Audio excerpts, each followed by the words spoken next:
Everyone, this is Kevin Schreiber from Your Pet Business. I hope you guys are doing very well. Wanted to talk to you a little bit about your team meetings.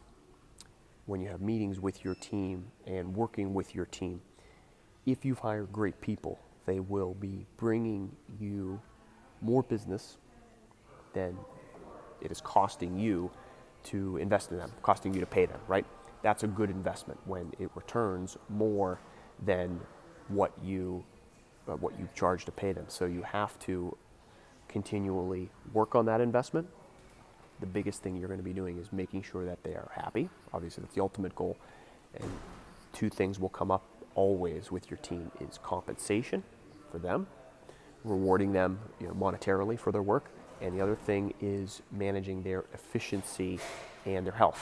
So for example, if they are super busy and they're losing, they're making $1 million, as an example, they're making $1 million, earning $1 million a year, but someone has no health, most people would say, hey, that's not a good trade-off. I need to make sure my health is intact.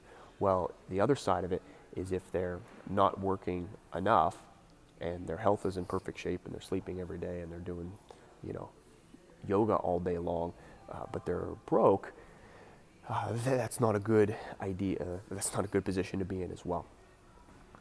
You need to make sure that you are balancing and continually working with them on their compensation as well as their efficiency and their effectiveness. The easiest way to do this, if you have great people, first of all, they will communicate it to you, but you need to be proactive in communication with them. So for example, if what I do, I just set regular meetings with my team and we review the compensation. And I'm very open and honest with them. Here's what we're charging the clients. Here's what you're getting paid. And they know this.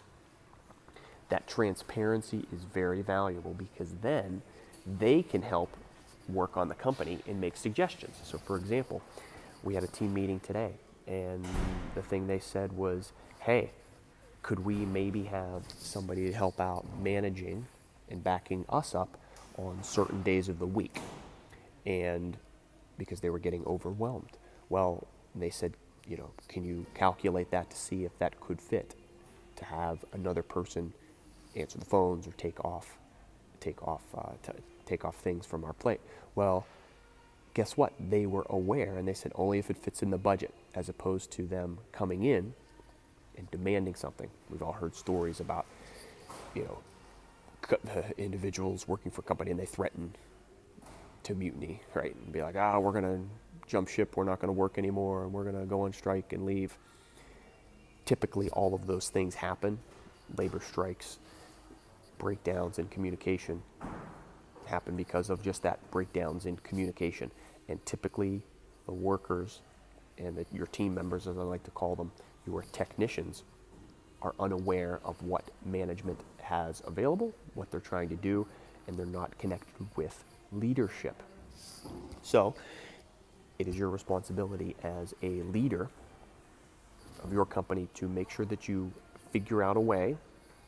You may not be doing it now, but develop the habit and the skill, figure out a way to develop the habit and skill of communicating with your team, because when you do, they can be open and honest back with you, and you can work and adjust things as needed.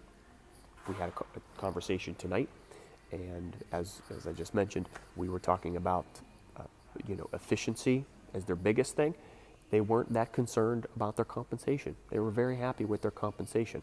And they initially said, hey, we always love a raise and we love getting paid more for what we do. They're very happy with it.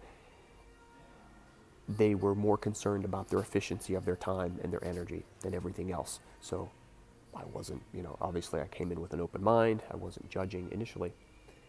They were not coming in to demand, pay raises necessarily. They just wanted to talk about efficiency. So be open to that. Don't judgments, don't have any judgments, don't create any mythologies inside of your head as to what they want. The more open and transparent you are, the more open and transparent they will be back to you about what they think they need to do their job better. Remember, they're an investment. Your people are your number one investment, so you have to treat them very well.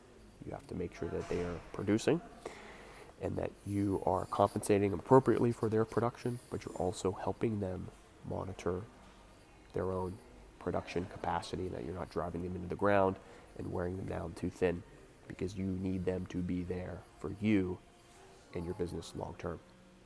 If you have any questions on this topic, as always, please leave a comment below. This is Kevin Schreiber from Your Pet Business Now. Have a great rest of the day.